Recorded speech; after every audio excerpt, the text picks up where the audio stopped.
I got to give a call to Leigh Diffey. This man continues to impress me time and time again. It makes me wonder, how is there enough space in his head for all the knowledge that he has to remember? It's just absolutely remarkable. If you're someone who wants to be in broadcasting, Leigh Diffey is the gold standard. You need to look at him and try to model yourself after him.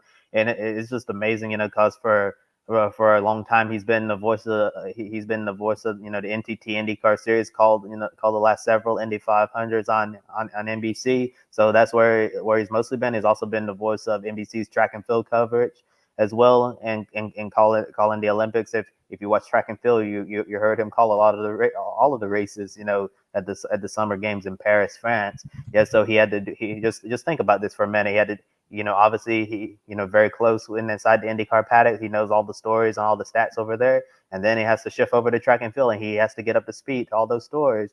And now, for the first time in several years, Leigh Diffey's dropped into the NASCAR Cup Series booth, and you think, with all this focus on IndyCar and track and field and the Olympics and all of that, how on earth is he gonna, get up to speed so quickly in NASCAR? And like you said earlier, Ben, Leigh Diffey talked about NASCAR like he never left at all, like he's been in the booth for several years, and he didn't take a single race off. So I thought it was very impressive, because I understand, when you're doing these races, you have to do a lot of homework. You have to study a lot, get up to speed. And when Leigh Diffey was talking about all the different storylines that have been going on throughout the 2024 NASCAR season, he was up to date with absolutely everything, and there was like no hesitation at all. And I thought that was, just really spectacular. Glad to have him back on our side of things in the racing world. So well done, Leigh Diffey. Looking forward to seeing him close out the year.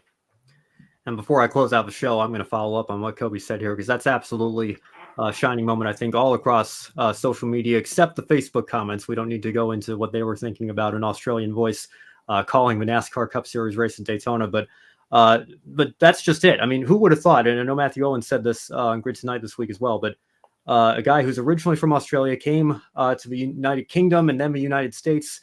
So he was trying to build out his career in the world of motorsports. Grew up racing motorcycles, and then once he got into the world of broadcasting, has done a little bit of everything, like you mentioned, Kobe. It's not just motorsports or F1, IndyCar, NASCAR, Rallycross, the Dakar Rally, MotoGP, Supercross, you name it, he's done it. Sports car racing.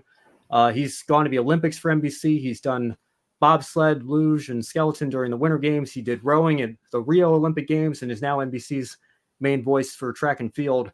And he is an absolute pro in everything that he does. And I think people sometimes don't realize just how much homework you have to do as a play-by-play voice. I mean, think of all the different events that he just called over in Paris, and all the names that he had to learn, all the stories that he had to learn going into the Olympics to do as good of a job he did. And then to come back over here and do something completely different, coming back to NASCAR for the first time in half a decade as the play-by-play voice, looked like he never left. And we are very lucky to have him closing out the year from NASCAR Cup Series. And no disrespect to Rick Allen either.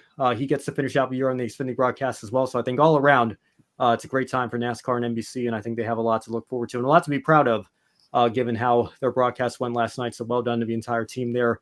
Certainly worthy of a one shining moment.